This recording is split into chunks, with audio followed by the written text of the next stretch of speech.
Good evening. Wow, this is a big Kiddush Hashem. It's an off time.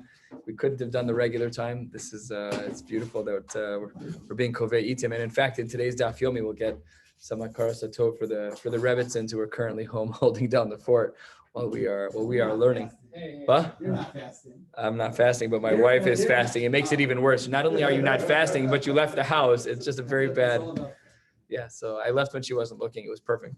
Okay, we're going to get started. We're on Ayin Vav Amid Beis, about 10 lines down. We're going to be learning Ayin Zayin.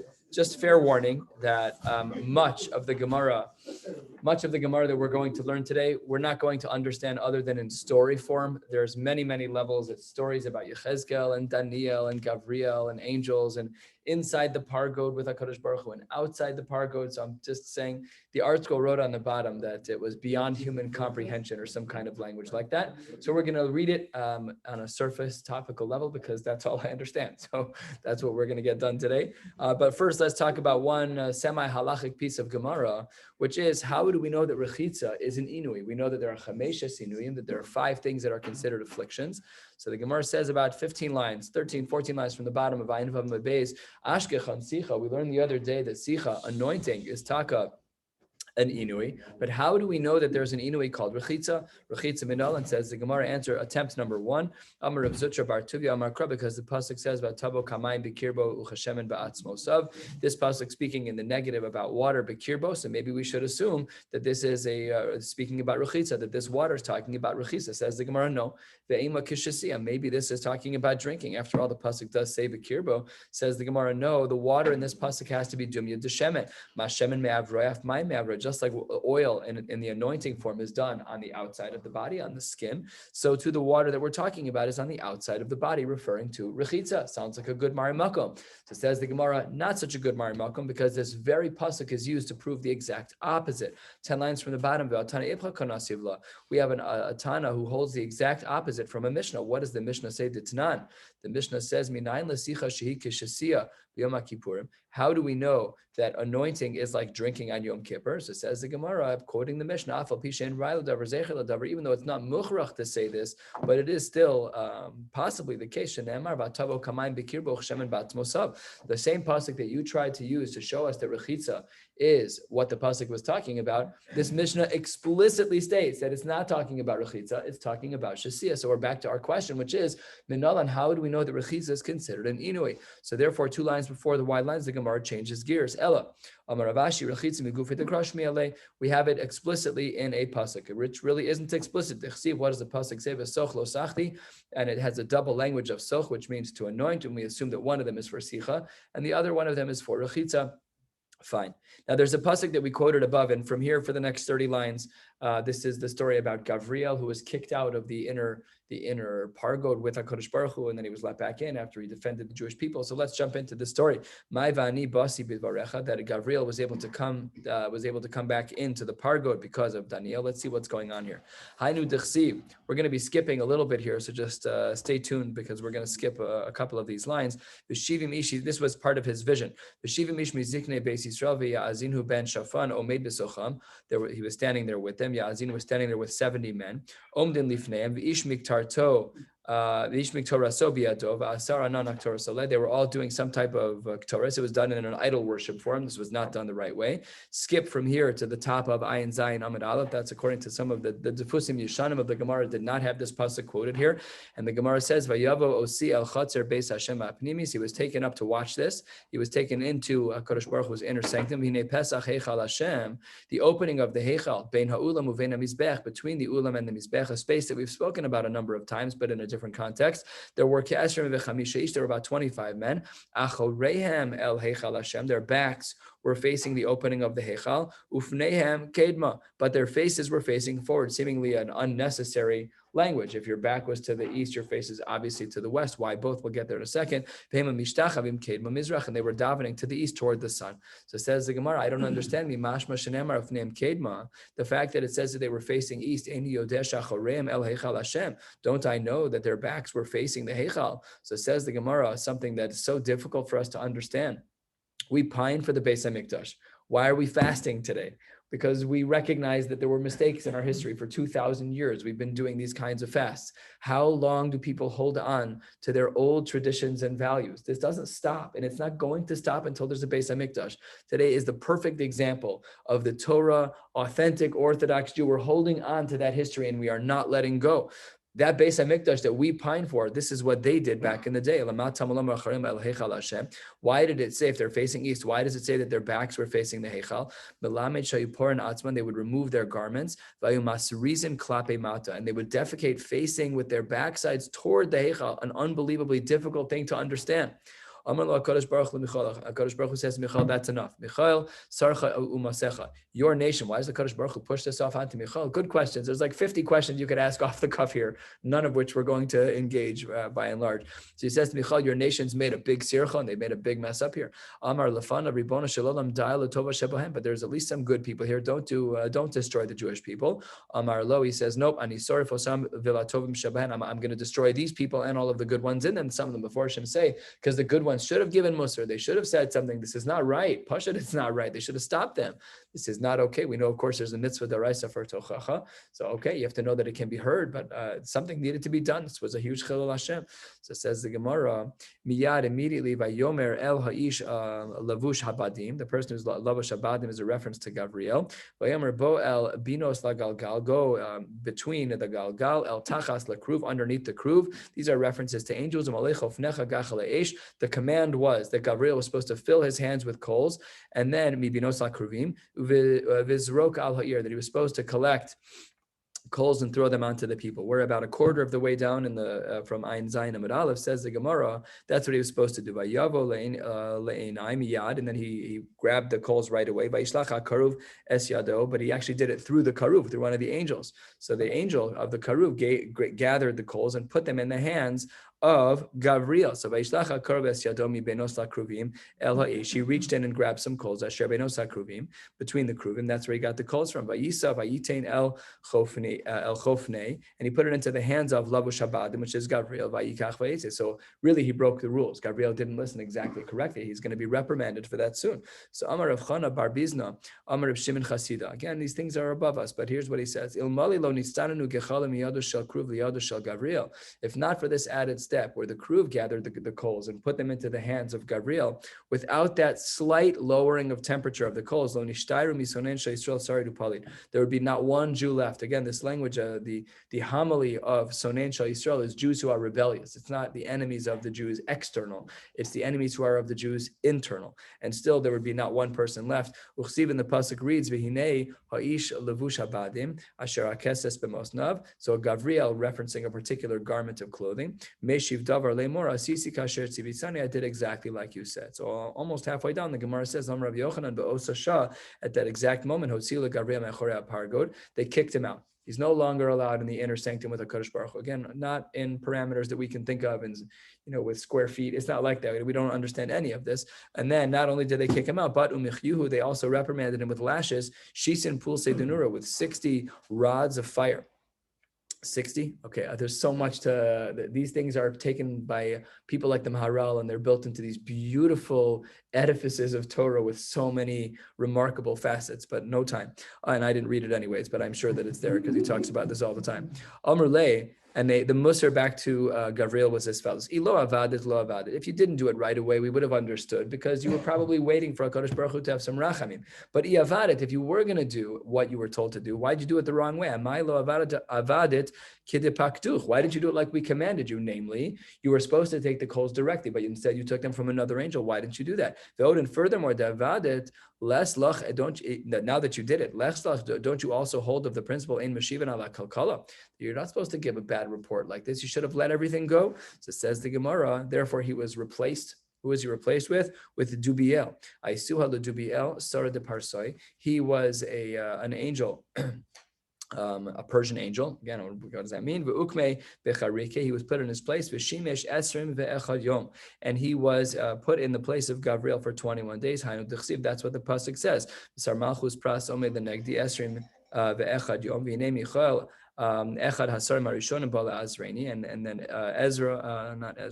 Michael came to help Daniel, to help. Ani nosarti sham eitz al malchei paras.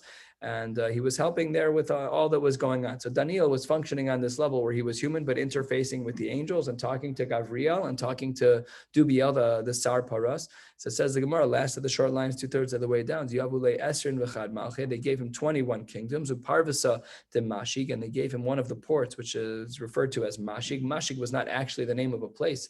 It basically means royalty in Persian, and it was a reference to a royal port, Omar. And then this Sar of Paras said, the replacement of Gabriel said, Ksivu li Yisrael be'akarga. I want to write up a head tax for the Jewish people. And Kasvule, so they did. They wrote it up. And then Ksivu li Rabbanon be'acharga. I also want to charge the rabbis a head tax. And Kasvule, they did that. And when they wanted to come sign it, Gavriel, who was kicked out, he's outside of the Machane at this point.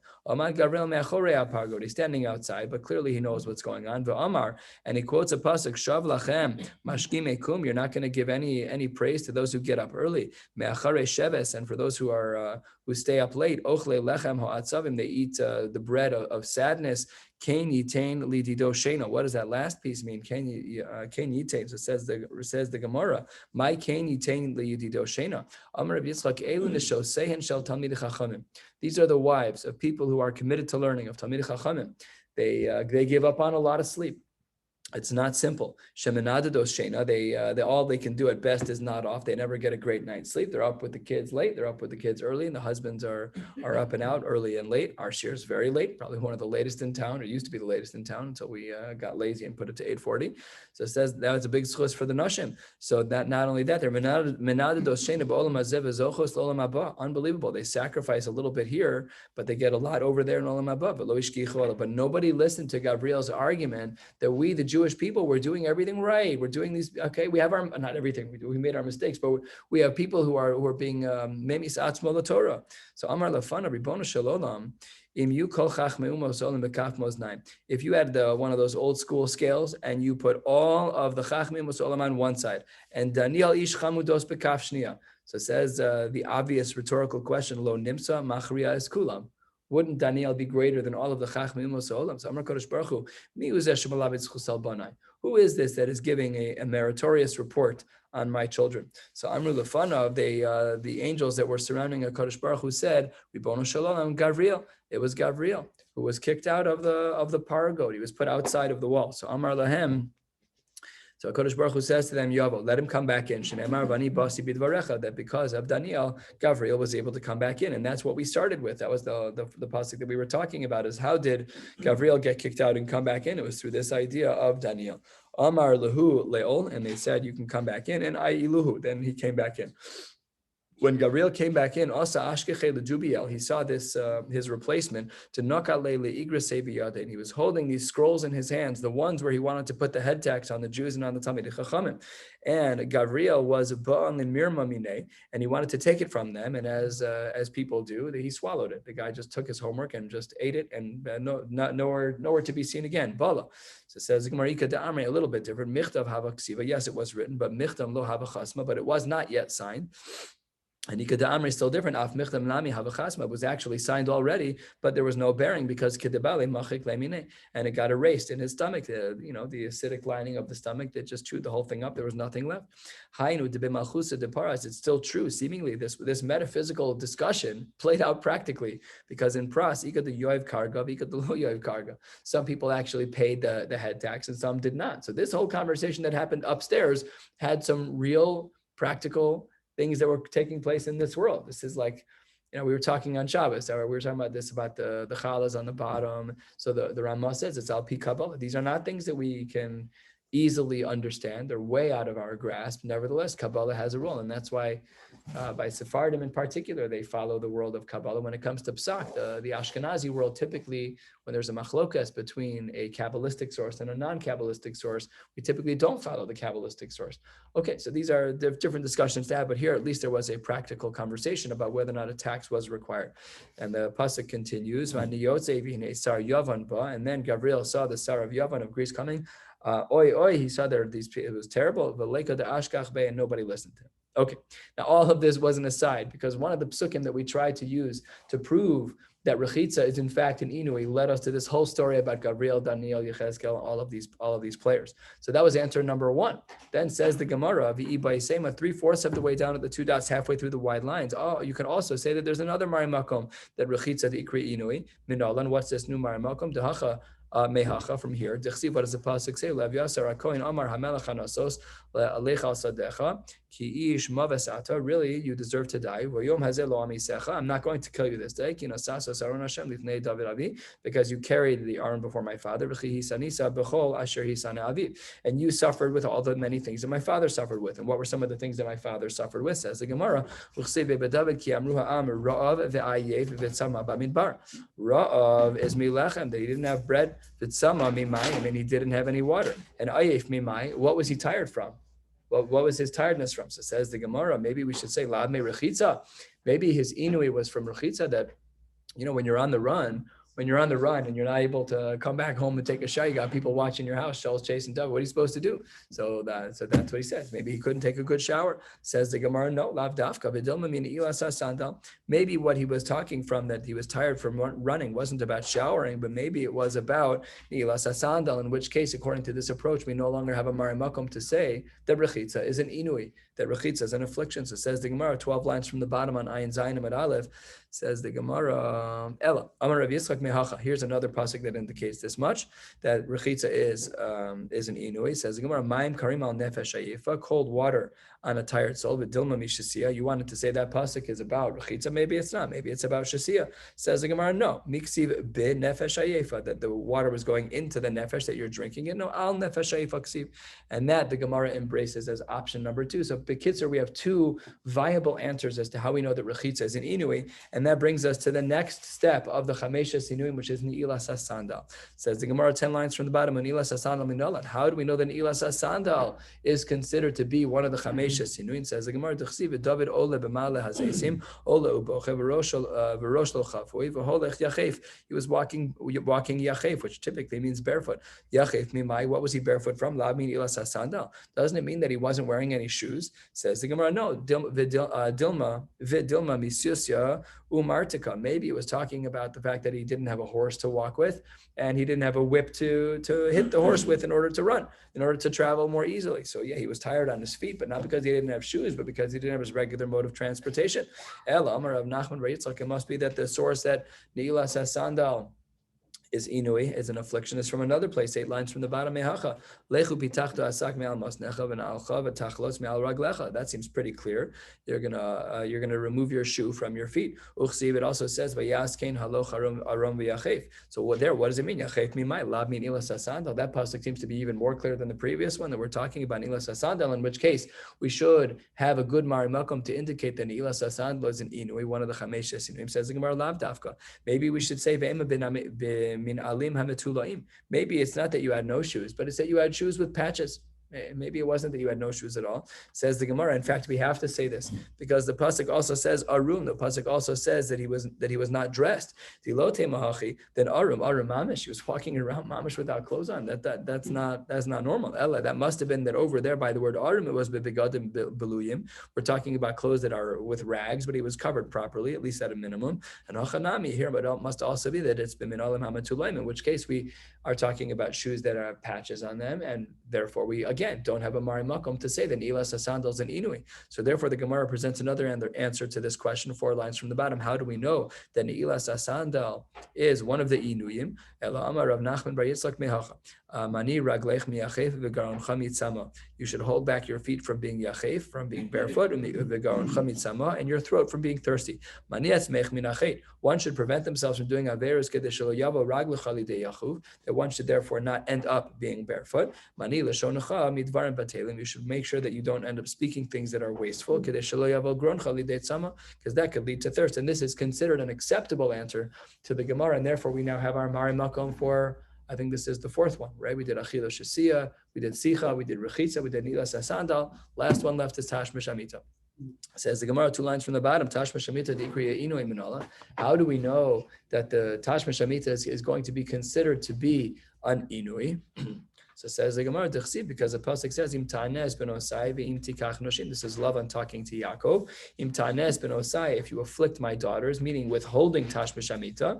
This is a halachic sugya in Siman Reish Mem and Orach Chaim in regards to the mitzvah of Ona. The mitzvah of Ona, one of the most unique mitzvahs in the Torah, is a halachic right of a woman to intimacy from her husband. So there in Reish Mem it discusses, depending on your parnasa, what the required minimum frequency is. It depends. There's Onas Talmidei Chachamim, big sugyas over there. That's a big discussion in the poskim. Not so simple. But here, what the point is, or the Lavan was saying, is that my daughters need to make sure that they have the mitzvah of ona, that they have access to their husbands when necessary.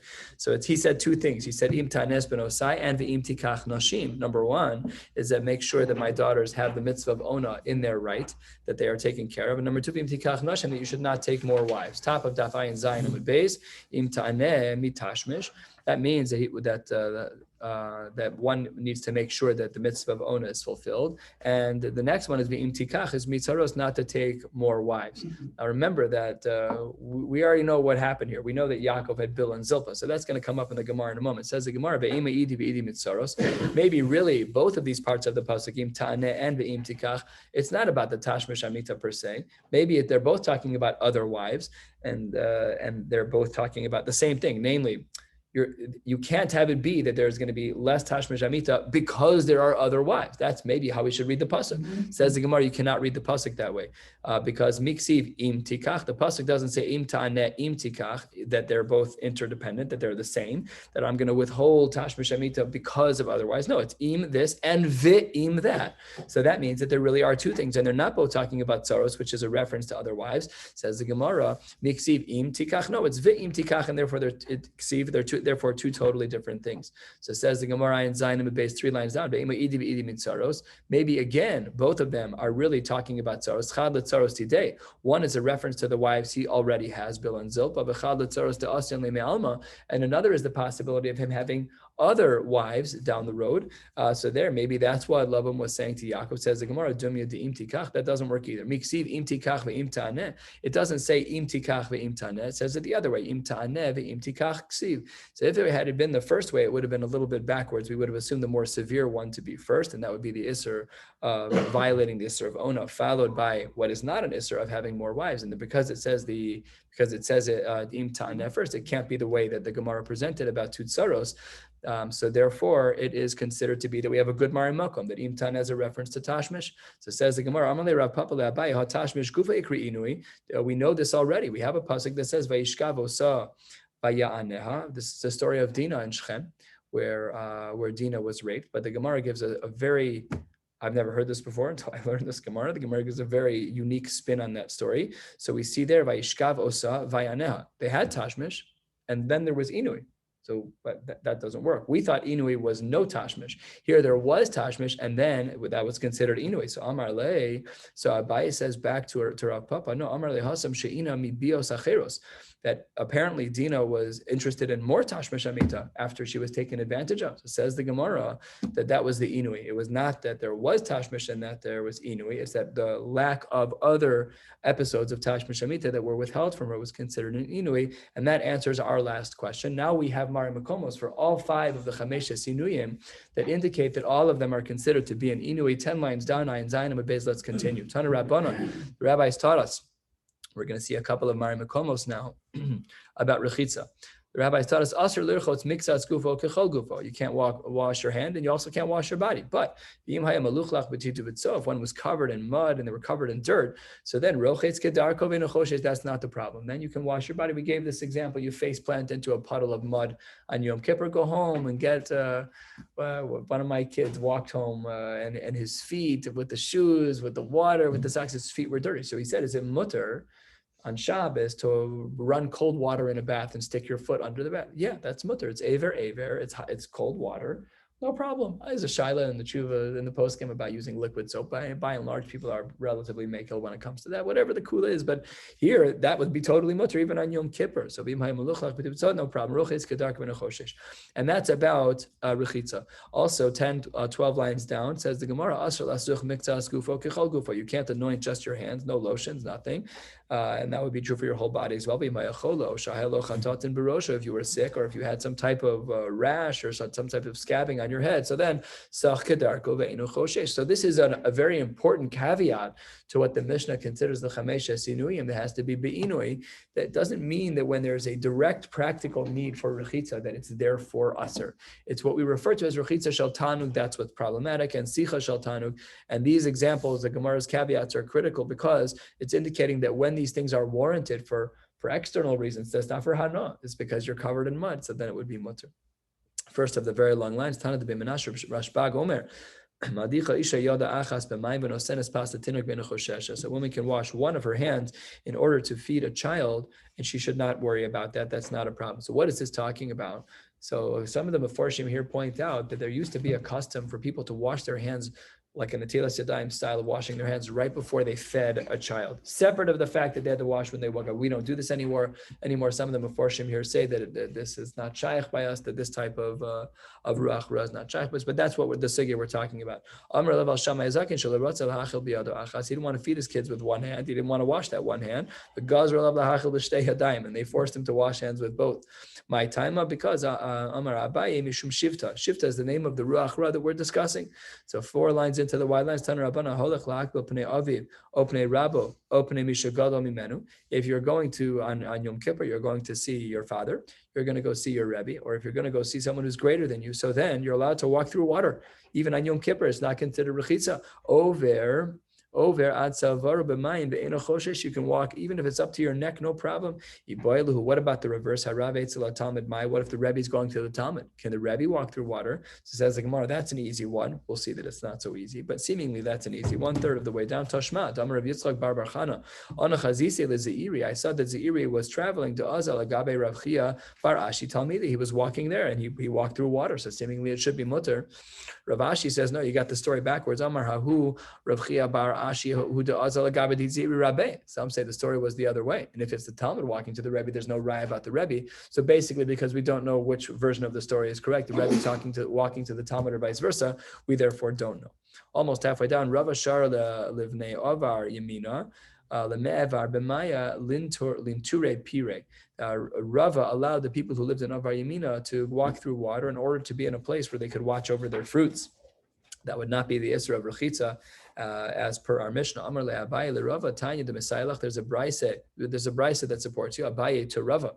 This is a beautiful thing that your bar plugta, the person you fight with all the time, he's like, no, I got a brisa for you. It's a wonderful thing, that level of shalom.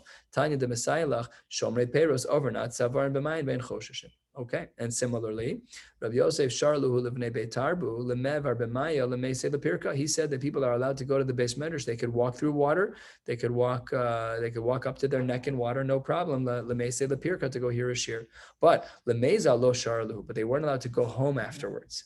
Amar le'Abaye, hold on one second. If everybody shows up at the base medrash and they're allowed to walk through water in order to get to the shiur, but they can't go home, the next year they're going to hesitate to go learn.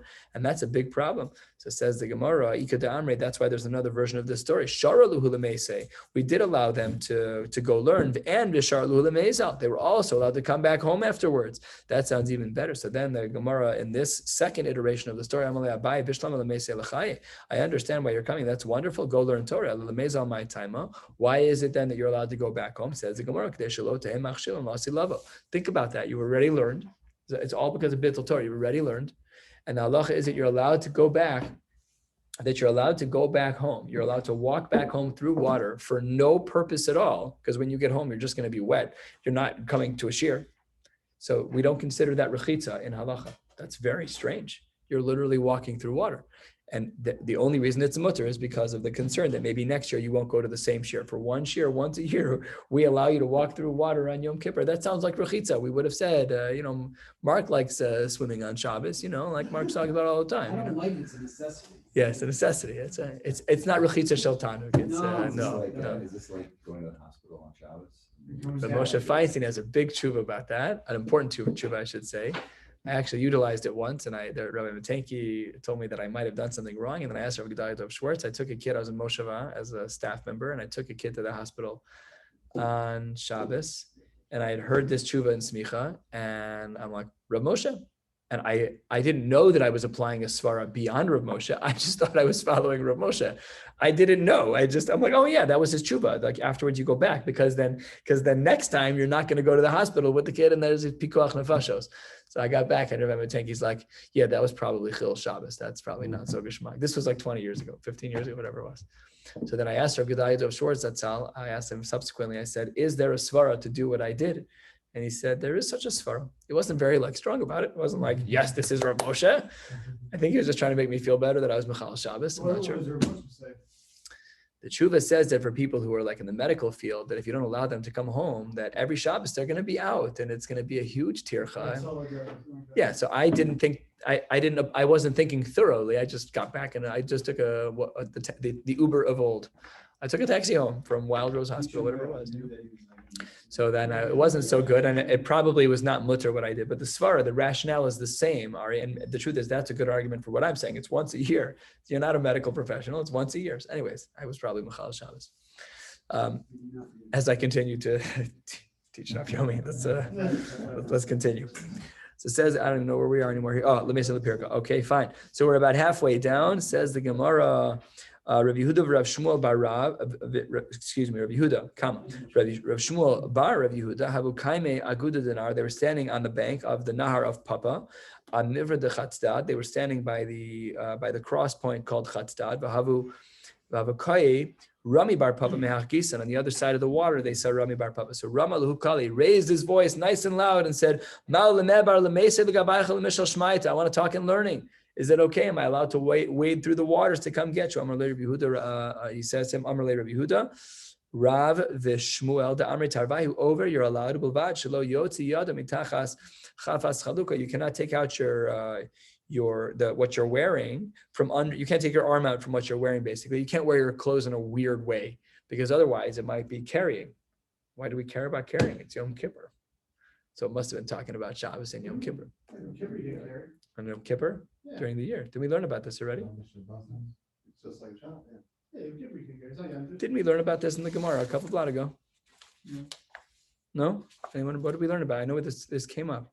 Anyone? I don't get what's going on with the wardrobe here to permit you to go. I thought because it's a regular yontif, it's No, I don't care. It's like Shabbos. No, I know the drasha. I just thought I thought we learned something here. Okay, all right. Either way, it says here that you can't change the way that you're wearing your clothes because then you're not wearing your clothes as is normal, and then if you're not wearing it in a normal way, then that would be considered carrying.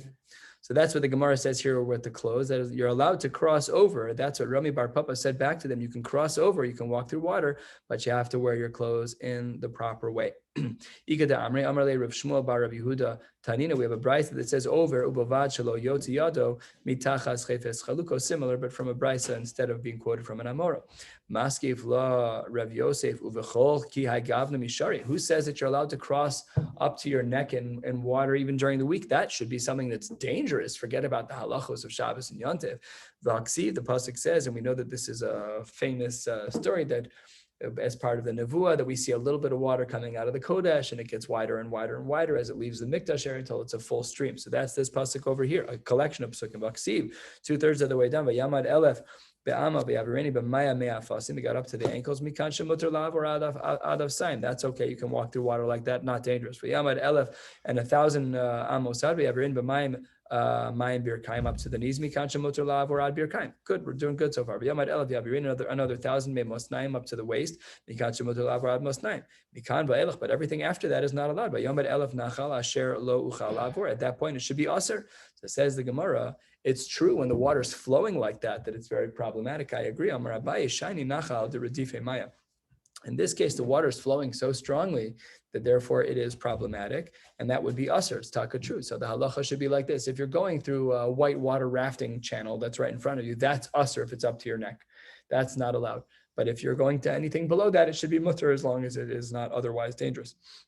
Maybe we should be able to swim. Talmud Lomar, you're not allowed to do that. I'm just getting the pasuk in full here is very clear. I'll read what it says here. Kigo hamayim me sachu, and it says the rest of the pasuk nachal asher lo ye aver. It says you're not allowed to swim, and we know my me shiuta swimming shekain koran the shiuta saicha yachal yavireni beborni katana. Maybe I can go over this type of water, the flowing water in a small boat. Talmud Lomar, nope. Bal telech bo ani shayit, and oni from the word oniyah, from a boat. You're not allowed to do that. Yachal yavireni beborni gdola. What about a very large boat? Talmud Lomar, no, you're not. But say adir lo yavireni, you're not allowed to do that. My mashma, what's going on with these boats? Kedematariim Rabbi Yosef lo sazil be besfinas tzayadin uborni rabasi lo siguzena. You're not allowed to go with a small boat that was used for catching fish, whatever it was, catching animals, and a large boat as well. You're not allowed to cut across. Amar Rav Yehuda ben Pazi, af malach hamavis ein lo rishus lavor besocho. Even the malach hamavis can't walk through waters like that. Ksiv hacha bal telecha bo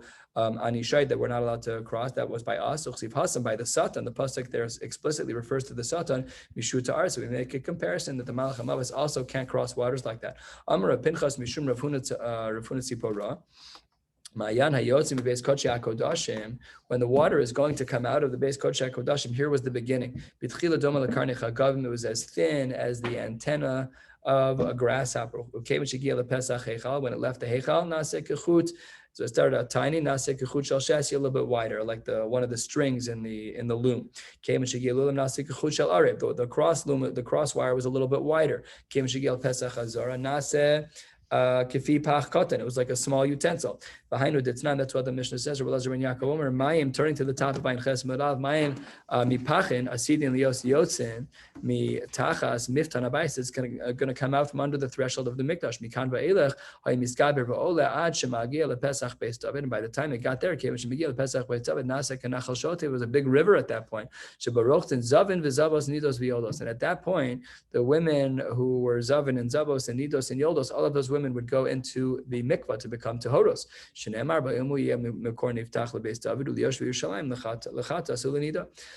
Rav Yosef makes a diuk, and with this we'll stop on Rav Yosef Mikan. She needs to make sure at a minimum height of the water that the water has to be at least ad savara b'mayim in order for her to go to the mikvah. So we don't pass it that way. We require our b'ayim.